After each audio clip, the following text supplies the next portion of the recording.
Watch, hold on. You sell this fucking pen? That's my boy right there. This pen. Fucking selling. Would you do me a favor? Why'd you name down that napkin for? I don't have a pen. Exactly. Supplying the minimum. You know what I'm saying? It's great. You can watch it tonight. Wolf of Wall Street. Yeah. That movie has the F-bomb. Hold on, someone's here.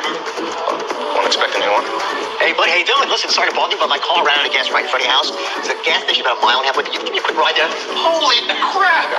That's the dude from... Wait, are you? Are you Jordan? I am. Yes, I am. Dude, you were just speaking. You gotta ask your questions now. Hey guys, what's up? I know there's probably a video playing. I'm not sure how much I let play, but we're talking about, you know, the best strategies in terms of what I've learned in terms of really not just sales or marketing, but articulating a message. First, understanding through empathy and keep questioning, understanding the problem at hand or the opportunity that there is, and then knowing how to articulate a message that leaves both parties with the opportunity to accelerate, excel, progress in whatever ish there might be. So whether you're doing documentaries, whether you're selling something, whether you're an owner, whether you are a politician, attorney, consultant, marketer for a Fortune 500, or you sell burritos on the side of the street. Basically, how do we do those things? So first, I'll do my version of sell me this pen. Okay, so some people don't like the sell me this pen thing, and I'm gonna tell you why. I'm gonna tell you my version is gonna be a little bit different. Okay, so sell me this pen, right? And then I take the pen, okay, I'm supposed to sell it, okay. Some people will be like, well, this is a real shiny pen, it's high quality, it's got it's full, it's brand new, maybe it's got like a little thing for your iPad or tablet or something like that, it looks executive, so it might, represent some kind of value, like if you look like you're worth more than what you are, or whatever it is, but you're pitching value before you even understand what value to give. What if the person has a pen factory, Sorry. So one of the videos shows how one of the guys is like, here, sell me this pen. He's my boy. All right, well, can you write on this napkin, write your name on this napkin for me? Oh, well, I don't have a pen. Supply and demand, right? Because which is great, right? How do you point out something or have a conversation that helps somebody kind of passively, indirectly see, oh, shoot, where's a pen? I don't have a pen. Oh my gosh, I just so happen to have one. Would you like it? But my version is this. I say, sell me this pen, and then I take the pen and I'm like, peace out. I don't need it, don't eat it. Sorry, huskies. Get rid of the pen. Get rid of the Bible. Get rid of your taco. Get rid of your service. Get rid of your presentation. Get rid of your message. Whatever you want to do, put it aside first. Then get to understand who your audience is, right? So one thing that I'll take from Jen Adams, someone that I worked with back in the day over at Symantec, she presented this to a bunch of us. It's called AMP, right? Authority, money, pain point, timeline. Authority. Who are you talking to, right? If I'm going into a business and I want to pitch a website or photography, videography, graphic design, client acquisition, consulting, whatever, secret shopper as a service, you name it. I never just show up to a place, and unless I'm getting a taco next door, and I've always wanted to go into this one spot or whatever, always find out, who's at said location that makes decisions. And for me, director of marketing, the owner, general manager. Then if I find out they're there, let me talk to them, right? Or if I happen to be nearby, whatever. So you establish the authority that makes decisions instead of wasting your time talking to a bunch of other people that can't, they don't care, or they have no idea what to do with the information that you're talking about. Love you, over there, King. And then the money, right? What kind of budget do they have? If you're selling a product that's $5 versus $10 $10,000, let's find out where they're at, because you don't want to spend more time. No, stop. Oh my God. So the money, right? You got the money. Here you go. Just be right here. So you don't want to. So there's the authority. There's the money, right? What's their budget, right? If you can get that out of them. Sometimes you can't, and that's okay. You get an idea of what they're able to do, and then you know when you can use your time or not. Thirdly, pain point. What's their pain point? It doesn't always have to be a pain point.